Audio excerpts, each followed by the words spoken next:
Hello बच्चों, तो कैसे हो आप लोग। स्वागत करता हूं आपके इस प्लेटफॉर्म लर्न विथ ग्लोरियस 2.0 में। आज मैं आप लोग के सामने लेके आया हूं बायोलॉजी का प्रीवियस ईयर क्वेश्चन जो 2025 में पूछा गया था। मैं आज इसको सॉल्व करने जा रहा हूं और आप लोग मेरे साथ बने रहिए और देखते हैं कैसा कैसा क्वेश्चन पूछा जाता है बोर्ड एग्जाम में, जिससे आपको क्या है कॉन्फिडेंस आए एग्ज़ाम देने में। तो आप चैनल में अगर नए हो तो सब्सक्राइब करना ना भूलें, लाइक और कमेंट करते रहिए। मैं लेके चलता हूं आपके इस जर्नी लर्न विथ ग्लोरियस 2.0 के साथ। तो हमारा देखिएगा 2025 में ये क्वेश्चन पूछा गया था।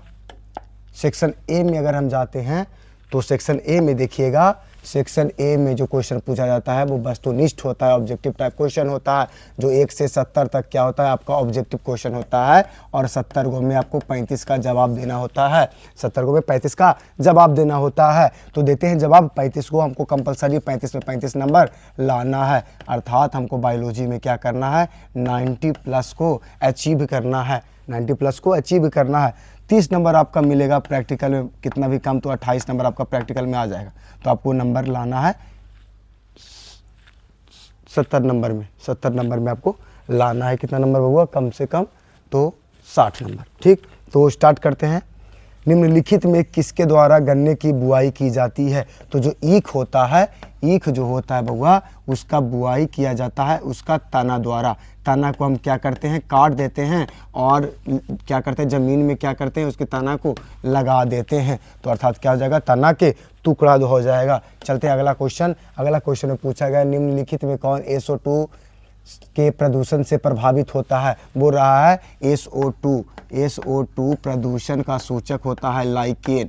क्या होता है, लाइकेन होता है। लेकिन यहाँ क्वेश्चन पूछा गया है कि SO2 प्रदूषण से प्रभावित कौन होता है, तो हो जाएगा माइटोकॉन्ड्रिया। क्या हो जाएगा, माइटोकॉन्ड्रिया। अगला क्वेश्चन है निम्नलिखित में कौन जन्म से लेकर मृत्यु तक के बीच की अवधि है। तो मैंने आपको क्लास में बताया था कि जीवों का जन्म अगर होता है, जीवों के जन्म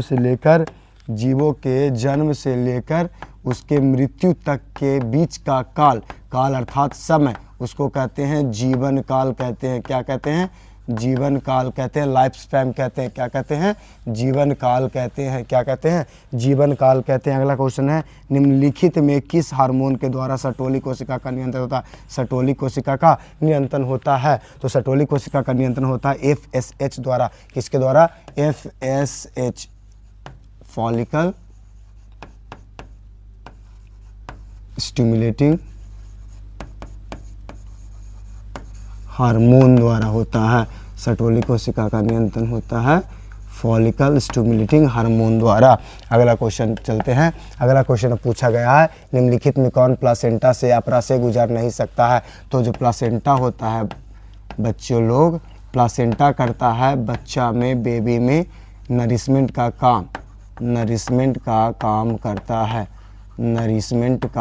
काम करता है। अर्थात कौन सा कारक आप में प्रवेश करेगा, आपके प्लासेंटा में प्रवेश करेगा, आपके बच्चे में प्रवेश करेगा, उसका डिसाइड करता है आपका प्लासेंटा।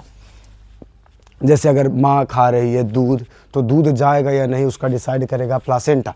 तो बोल रहा है कि कौन सा ऐसा कारक है जो प्लासेंटा से गुजर नहीं सकता। ऑप्शन अल्कोहल, वसाम्ल, लौह और मात्र प्रतिरक्षी अर्थात माता का एंटीबॉडीज। तो मैंने आपको पता होना चाहिए कि प्लासेंटा से माता का RBC क्या होता है, क्रॉस नहीं हो पाता है, पास नहीं हो पाता है। और RBC में पाया जाता है हीमोग्लोबिन पाया जाता है। क्या पाया जाता है, हीमोग्लोबिन पाया जाता है।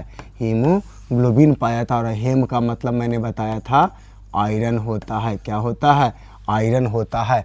तो अर्थात हम बोलेंगे कि प्लासेंटा से आयरन गुजर नहीं सकता है। आयरन क्या होता है, गुजर नहीं सकता है। हमारा ऑप्शन क्या हो जाएगा, C हो जाएगा। अगला क्वेश्चन निम्नलिखित में कौन नई प्रजातियों के निर्माण का मुख्य कारक है। तो नई प्रजाति का अगर निर्माण कब आता है तो बी लगन नहीं होगा, आइसोलेशन माने अलग होता है। प्रतियोगिता के कारण भी एक जाति के दो जीव अलग हो जाते हैं, विविधता भी नहीं हो जाएगा। तो ऑप्शन क्या हो जाएगा, ऑप्शन हो जाएगा उत्परिवर्तन। क्या हो जाएगा, उत्परिवर्तन। अगला क्वेश्चन, निम्नलिखित में किसके विवर को कोरक रंध्र ब्लास्टोपोर के नाम से जानते हैं, तो कंदूक को। क्या होता है आंसर, कंदूक। निम्नलिखित में कौन सही जोड़ा है, निम्नलिखित में कौन सही जोड़ा है, तो एडेनिन थाइमिन के साथ और ग्वानिन साइटोसिन के साथ, ट्रिपल बॉन्ड के साथ, ट्रिपल बॉन्ड के साथ। ऑप्शन नंबर सी हो जाएगा। अगला क्वेश्चन, निम्नलिखित में कौन घुलनशील आरएनए है। घुलनशील कहने का मतलब हुआ कि घुलने वाला, घुलनशील कहने का मतलब हुआ घुलने वाला। तो टीआरएनए जो होता है, जिसको बोलते हैं ट्रांसफर आरएनए, वो क्या होता है, घुलनशील होता है। एंटीकोडोन पाए जाते हैं, 3 बॉन्ड होते हैं, अर्थात ऑप्शन क्या हो जाएगा, डी हो जाएगा, टीआरएनए हो जाएगा। अगला क्वेश्चन है, निम्नलिखित में किसके बंधन से न्यूक्लियोटाइड बंधे होते हैं। डीएनए के न्यूक्लियोटाइड किस बंधन से जुड़े होते हैं, तो मैंने आपको बताया था हाइड्रोजन बंधन से। अगला क्वेश्चन है, निम्नलिखित में कौन समवृत्ति अंग के उदाहरण है। समवृत्ति कहने का मतलब देखने में अलग अलग लेकिन इसका कार्य क्या होता है, समान होता है। तो पक्षी एवं तितली के जो पंख होते हैं वो देखने में असमान होते हैं, परंतु इनका कार्य क्या होता है, समान होता है। क्या होता है, समान होता है। अगला क्वेश्चन है, निम्नलिखित में किसके द्वारा जलकुंभी में परागन होता है, तो जलकुंभी में परागन जो होता है बबुआ, हवा और कीट दोनों द्वारा संभव है। जल द्वारा हाइड्रीला, जल द्वारा क्या होगा, हाइड्रीला होगा, हाइड्रीला होगा।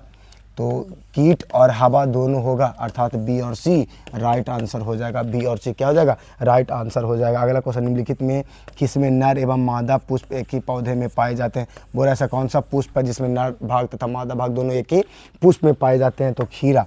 क्या हो जाएगा, खीरा। अगला क्वेश्चन चलते हैं। अगला क्वेश्चन पूछा गया, निम्नलिखित में किस ग्रह पर जीवन की संभावना है। ये 5th क्लास और 6th क्लास का बच्चा भी बता सकता है कि मंगल ऐसा ग्रह है जेकर पर जीवन कौची है, संभव है, अर्थात क्या हो जाएगा आपका ऑप्शन मंगल। अगला क्वेश्चन है, पोमी कल्चर निम्नलिखित में किससे संबंधित है, तो क्या हो जाएगा, फल। क्या हो जाएगा, फल। क्या हो जाएगा, फल हो जाएगा। अगला क्वेश्चन है बउआ, निम्नलिखित में कौन पारिस्थितिक तंत्र के जैविक घटक हैं, तो उत्पादक। क्या हो जाएगा, उत्पादक। वायु, जल और सूर्य का प्रकाश अजैविक घटक है, अजैव घटक है, तो जैव घटक क्या हो जाएगा, उत्पादक हो जाएगा। अगला क्वेश्चन है, निम्नलिखित में कौन समुद्री मछली है, तो मैंने बताया था क्लास में, क्या है बउआ, हिल्सा है। क्या है, हिल्सा है। अगला क्वेश्चन है, निम्नलिखित में कौन कुनैन का स्रोत है। कुनैन का स्रोत क्या हुआ, सिनकोना वृक्ष की छाल, सिनकोना वृक्ष की छाल। कुनैन का यूज किया जाता था मलेरिया के उपचार में, मलेरिया के उपचार में। तो आपका ऑप्शन क्या हो जाएगा, बी। अगला क्वेश्चन है, काष्ठीय आरोही लताएं कहाँ पाई जाती है। काष्ठीय आरोही लताएं कहाँ पाई जाती है, उष्ण कटिबंधीय वर्षा वन में, ट्रॉपिकल रेन फॉरेस्ट में पाई जाती है, ट्रॉपिकल रेन फॉरेस्ट में पाई जाती है। अगला क्वेश्चन है, निम्नलिखित में किसके प्रयोग फसली पौधा के उत्परिवर्तन हेतु करते हैं, तो मैंने आपको बताया था क्या क्लास में, गामा किरण का यूज करते हैं। किस किरण का यूज करते हैं, गामा किरण का यूज करते हैं। अगला क्वेश्चन है, निम्नलिखित में ट्यूबर द्वारा किसमें कायिक प्रवर्धन होता है, तो ट्यूबर द्वारा कायिक प्रवर्धन होता है आलू में। क्या होता है बउआ, आलू में होता है। अगला क्वेश्चन चलते हैं 22 की तरफ। निम्नलिखित में किस पद का प्रयोग किसी निश्चित क्षेत्र में पाई जाने वाली जनसंख्या हेतु किया जाता है।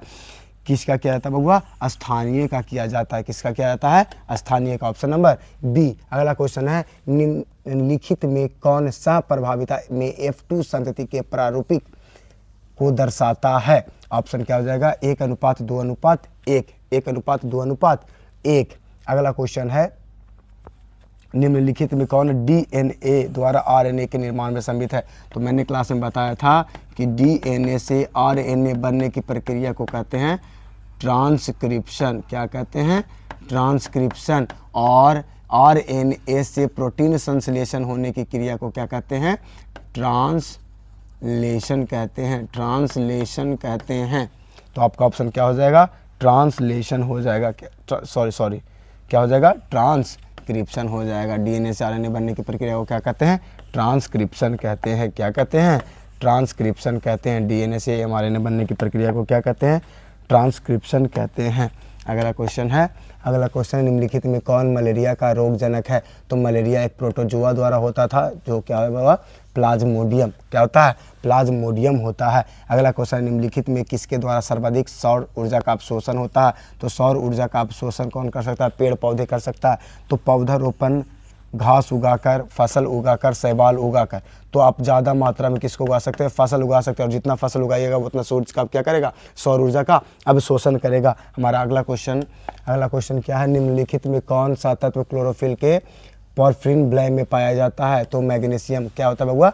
मैग्नीशियम होता है। क्लोरोफिल में जो धातु पाया जाता है उसे क्या कहते हैं? मैग्नीशियम कहते हैं। अगला क्वेश्चन है, निम्नलिखित में किस पौधे में फास्फोइनॉल पाइरुवेट CO2 का संग्राहक है? तो ऑप्शन हो जाएगा ऑप्शन ए C3। क्या हो जाएगा? C3। ऑप्शन देख लीजिए बउआ, क्या हो जाएगा? C3 हो जाएगा। अगला क्वेश्चन है नग्न बीजियों में एंडोस्पर्म की प्रकृति क्या होती है? तो नग्न जो बीज होते हैं उसमें जो आवृत बीजी का प्रकृति होता है, एंडोस्पर्म का प्रकृति होता है, वो एन होता है। क्या होता है? हैप्लॉइड होता है। एन होता है, अगुनीज होता है। क्या होता है? हैप्लॉइड होता है। अगला क्वेश्चन है, निम्नलिखित में कौन ओजोन परत हेतु सर्वाधिक हानिकारक है? तो ओजोन परत के लिए सबसे हानिकारक क्या है? CFC, chlorofluorocarbon. तो क्या हो जाएगा? उसका फ्रीऑन हो जाएगा। क्या हो जाएगा? फ्रीऑन, क्योंकि CFC ऑप्शन में नहीं हो जाएगा, तो क्या हो जाएगा? फ्रीऑन हो जाएगा। अगला क्वेश्चन चलते हैं तो 32 की तरफ। निम्नलिखित में कौन काजीरंगा राष्ट्रीय उद्यान से संबंधित है? काजीरंगा जो राष्ट्रीय उद्यान है वो असम में है, और असम में होता है गेंडा अभयारण्य। क्या होता है? गेंडा अभयारण्य। तो ऑप्शन नंबर क्या हो जाएगा? डी हो जाएगा। अगला क्वेश्चन है, भारत में जैव मंडल कितने हैं? तो भारत में जैव मंडल का बात हो तो क्या हो जाएगा? 18 हो जाएगा। क्या हो जाएगा? 18 हो जाएगा। अगला क्वेश्चन की तरफ चलते हैं। निम्नलिखित में कौन नाइट्रोजन का स्थिरीकरण करता है? नाइट्रोजन का स्थिरीकरण एना बेना करता है। क्या करता है बउआ? एना बेना करता है। अगला क्वेश्चन है, क्राइटॉक्सिन क्या करता है? क्राइटॉक्सिन क्या करता है? तो क्राइटॉक्सिन कोशिकाओं को फुला देता है। सही बात है जी। कोशिका आंत में एपिथेलियम को बांध देता है। सही बात है। आंत की कोशिका को तोड़ देता है। जी सही बात है। तो इनमें से अधिक कार्य करता है। इनमें से क्या करता है? अधिक कार्य करता है। अगला क्वेश्चन चलते हैं। अगला क्वेश्चन 36 की तरफ। निम्नलिखित में किसमें गुणसूत्र का एक अतिरिक्त जोड़ा पाया जाता है? अर्थात मानव का गुणसूत्र क्या होता है? मनुष्य का गुणसूत्र क्या होता है? 2n होता है, और उसमें बोला एक अतिरिक्त जोड़ा पाया जाता है, अर्थात 2n+1 अर्थात 3n। क्या हो जाएगा? 3n। इस कंडीशन को बोलते हैं टेट्रासोमिक बोलते हैं। क्या कहते हैं? टेट्रासोमिक कहते हैं। निम्नलिखित में किस विधि द्वारा कैंसर कोशिकाओं का विभाजन होता है? जो कैंसर कोशिकाएं होते हैं उसे बोलते हैं हेला कोशिका। क्या बोलते हैं? हेला कोशिका। और हेला कोशिका में कौन सा विभाजन होता है? समसूत्री विभाजन होता है। कौन सा विभाजन होता है? समसूत्री विभाजन होता है। निम्नलिखित में कौन आरंभिक कोडोन है? तो आरंभिक कोडोन क्या होता है? AUG या GUG। तो ऑप्शन नंबर क्या हो जाएगा? AUG। अगला क्वेश्चन है, बायोलॉजी शब्द का प्रतिपादन किसने किया? बायोलॉजी शब्द का प्रतिपादन बायोलॉजी के पिता हमारे अरस्तु साहब ने किया था। कौन किया था? अरस्तु, अरिस्टोटल। अगला क्वेश्चन, निम्नलिखित में किसका संबंध पीली क्रांति से है? तो दूध का श्वेत क्रांति से हो जाएगा। तेलहन जो है वह उसका संबंध किससे है? पीली क्रांति से। क्या हो जाएगा? पीली क्रांति से, अर्थात सरसों। ठीक ना बउआ? अगला क्वेश्चन है पौधे के किस भाग से लौंग प्राप्त होता है? पौधे के किस भाग से लौंग प्राप्त होता है? तो ऑप्शन क्या हो जाएगा? पुष्प से। क्या हो जाएगा? पुष्प से। अगला क्वेश्चन, निम्नलिखित में किसका प्रयोग रक्त में कोलेस्ट्रॉल की मात्रा को कम करने के लिए किया जाता है? किसका प्रयोग? तो स्टार्टिन का प्रयोग किया जाता है। किसका किया जाता है? स्टार्टिन का प्रयोग किया जाता है। अगला क्वेश्चन की तरफ चलते हैं। अगला question, which of the following is a part of perianth. निम्नलिखित में कौन परिदल पुंज का भाग है? परिदल पत्र। क्या हो जाएगा? परिदल पत्र। अगला क्वेश्चन है, मनुष्य में निम्नलिखित में कौन सी कोशिका गतिशील होती है? तो मैंने आपको बताया था जो शुक्राणु का कोशिका होता है वो क्या होता है? गतिशील होता है। इसके बीच में होता है माइटोकॉन्ड्रिया पाया जाता है। क्या पाया जाता है? माइटोकॉन्ड्रिया पाया जाता है। आगे भाग में एक्रोसोम पाए जाते हैं। पीछे वाले भाग को बोलते हैं पूंछ, जो गति करता है। क्या करता है? गति करने में सहायता करता है। अर्थात क्या हो जाएगा? शुक्राणु कोशिका ऐसा कोशिका है जो क्या होता है? गतिशील अवस्था में होता है। निम्नलिखित में कौन लिंग संलग्न गुण है? रक्तताल्पा। जी सही है। वर्णांधता, ये भी सही है। गंजापन। इनमें से सभी। क्या हो जाएगा? इनमें से सभी। अगला क्वेश्चन चलते हैं। अगला क्वेश्चन है, निम्नलिखित में कौन जीवित जीवाश्म है? कौन सा ऐसा है जो जीवित है अभी तक जीवाश्म? तो हो जाएगा लैटिमेरिया। क्या हो जाएगा? लैटिमेरिया। अगला क्वेश्चन है, निम्नलिखित में कौन सी गैस पृथ्वी के प्रारंभिक काल में नहीं था? निम्नलिखित में कौन सी गैस पृथ्वी के प्रारंभिक काल में नहीं था? तो जीवन प्रारंभ होने से पहले ऑक्सीजन क्या था बाबा? उपस्थित नहीं था। ऑक्सीजन का क्या था? कमी था। अगला अगला क्वेश्चन, निम्नलिखित में किसके द्वारा अभिसारी विकास प्रदर्शित होता है? किसके द्वारा अभिसारी विकास क्या होता है? प्रवर्तित होता है। कन्वर्जेंट एवोल्यूशन किसके द्वारा क्या होता है? डेमोन्स्ट्रेट होता है। तो कुत्ता, मछली और व्हेल के द्वारा, डॉग, फिश और व्हेल के द्वारा क्या होता है? अभिसारी विकास क्या होता है? प्रदर्शित होता है, प्रदर्शित होता है। निम्नलिखित में कौन एटाबिज्म का उदाहरण है? निम्नलिखित में कौन एटाबिज्म का उदाहरण है? घुंघराले बाल, जी सही बात है। लंबे हाथ, जी सही बात है। बच्चे में जन्म के साथ छोटी पूंछ, सही बात है। तो क्या हो जाएगा? ऑप्शन नंबर डी, इनमें से सभी, इनमें से सभी। अगला क्वेश्चन चलते हैं। अगला क्वेश्चन है हमारा 50। तो हम लोग हाफ सेंचुरी मारने जा रहे हैं। अगला क्वेश्चन है, मैंग्रोव वनस्पतियाँ कहाँ पाई जाती है? मैंग्रोव वनस्पतियाँ जो होती है वो कहाँ पाई जाती है? वो कहाँ पाई जाती है? तो वो पाया जाता है सुंदरबन, सुंदरबन पश्चिम बंगाल। कहाँ पाई जाती है? सुंदरबन में पाई जाती है। अगला क्वेश्चन है, निम्नलिखित में द्वितीय अनुक्रमण कहाँ होता है? निम्नलिखित में से द्वितीय अनुक्रमण कहाँ होता है? तो उजड़े हुए वन में क्या होता है? अनुक्रमण होता है, द्वितीय अनुक्रमण होता है। अगला क्वेश्चन 52, निम्नलिखित में कौन उत्कृष्ट जैव उर्वरक है? निम्नलिखित में कौन उत्कृष्ट जैव उर्वरक है? आपका ऑप्शन क्या हो जाएगा? मार्सेलिया। क्या हो जाएगा? मार्सेलिया। अगला क्वेश्चन, निम्नलिखित में कौन मनुष्य के विकास में महत्वपूर्ण प्रवृत्ति है? सीधी मुद्रा, जी। द्विनेत्री दृष्टि, जी। बढ़ती हुई कपाल की क्षमता, यस। अगला क्वेश्चन इनमें से सभी। तो आपका ऑप्शन नंबर क्या हो जाएगा? डी, अपराइट पोस्चर, बायोकॉलिकल विजन और इंक्रीजिंग क्रेनियल कैपेसिटी, सही। सब ऑप्शन सही है, तो इनमें से क्या हो जाएगा? सही, सभी। अगला क्वेश्चन, निम्नलिखित में किस प्रकार का प्रजनन अमीबा में अनुकूल परिस्थिति में होता है? तो अमीबा में क्या होता है? अनुकूल परिस्थिति में क्या होता है? द्विखंडन होता है। क्या होता है? द्विखंडन होता है। क्या होता है? द्विखंडन होता है। क्या होगा? द्विखंडन होगा। अगला क्वेश्चन है, मनुष्य में शुक्राणुओं की क्षमता कहाँ विकसित होती है? वृषण में। वृषण से ही क्या बनता है? शुक्राणु बनता है। अगला क्वेश्चन है, निम्नलिखित में किसके द्वारा जुड़वा भाइयों का विकास हो सकता है? तो दो युग्मनज के द्वारा क्या होता है?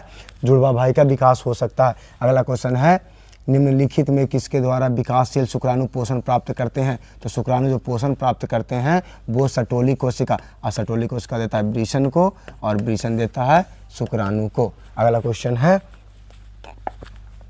निम्नलिखित में किसमें म्यूटॉन, सिस्टोम और एकॉन पद प्रतिपादित किया था? एस बेंजर का। और किसने किया था? एस बेंजर ने किया था। अगला क्वेश्चन, निम्नलिखित में कौन पारिस्थितिक तंत्र में एक से अधिक पोषण स्तर पर रह सकता है? पादप प्लावक, जंतु प्लावक, मछली, जी। मछली हो सकता है, एक से अधिक पोषण स्तर पर रह सकता है मछली। अगला क्वेश्चन है, नारियल के मध्य फलवृत्ति की प्रवृत्ति क्या होती है? तो नारियल के मध्य फलवृत्ति गूदेदार होती है। क्या होती है? गूदेदार होती है। अगला क्वेश्चन है, निम्नलिखित में किसमें पुंमंग का निर्माण होता है? तो पुंमंग का निर्माण कौन करता है? पुंकेसर, जो पुष्प का नर जनन अंग है। अगला क्वेश्चन है, मनुष्य में सहलग्न समूहों की संख्या होती है? तो मैंने क्लास में बताया था कि सहलग्न समूहों की संख्या क्या होती है? 23 होती है। कितनी होती है? 23 होती है। अगला क्वेश्चन चलते हैं, निम्न में से कौन गुणसूत्रों की मूल संख्या को दर्शाता है? गुणसूत्र की मूल संख्या को क्या दर्शाता है? तो एन दर्शाता है। हैप्लॉइड, डिप्लॉइड, ट्रिप्लॉइड, ठीक ना हुआ? तो अगर मूल का बात करें तो मूल हो जाएगा एन, अगुणित। क्या हो जाएगा? Option number A. अगला क्वेश्चन है, निम्नलिखित में कौन लैक ऑपेरॉन में बी ग्लैक्टोसिडेज का कोडिंग करता है? तो लैक ऑपेरॉन को प्रतिपादित किया था जैकब एवं मोनोद ने, और लैक ऑपेरॉन जीन का रेगुलेशन को दर्शाता है। ठीक, तो लैक ऑपेरॉन किस जीन के रेगुलेशन को दर्शाता है? तो जेड जीन के रेगुलेशन को क्या करता है? दर्शाता है। तो आपका ऑप्शन नंबर क्या हो जाएगा? ए हो जाएगा। अगला क्वेश्चन चलते हैं 65 की तरफ, निम्नलिखित में कौन यौन संचालित रोग है? यौन संचालित रोग अर्थात वैसा रोग जो संबंध से बनता है।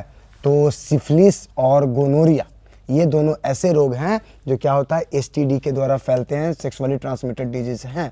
तो क्या हो जाएगा? ऑप्शन नंबर ए और बी दोनों, ए और बी दोनों। अगला क्वेश्चन है, निम्नलिखित में किस स्तर पर भ्रूण का स्थानांतरण फैलोपियन नलिका में किया जाता है? किसके द्वारा किया जाता है? तो 8 कोशिकीय भ्रूण द्वारा किया जाता है।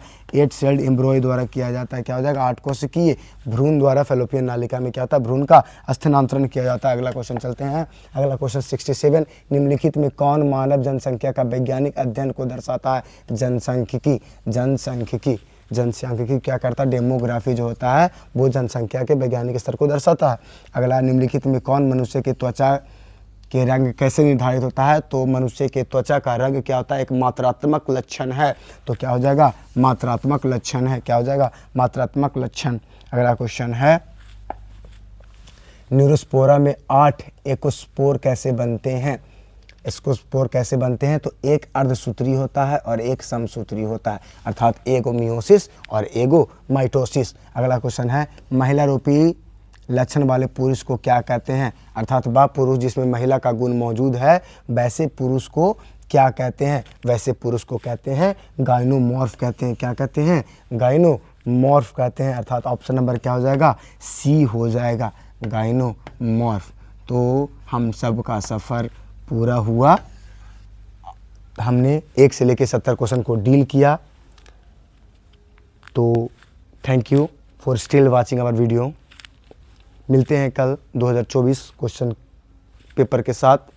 आज के लिए इतना ही। Thank you.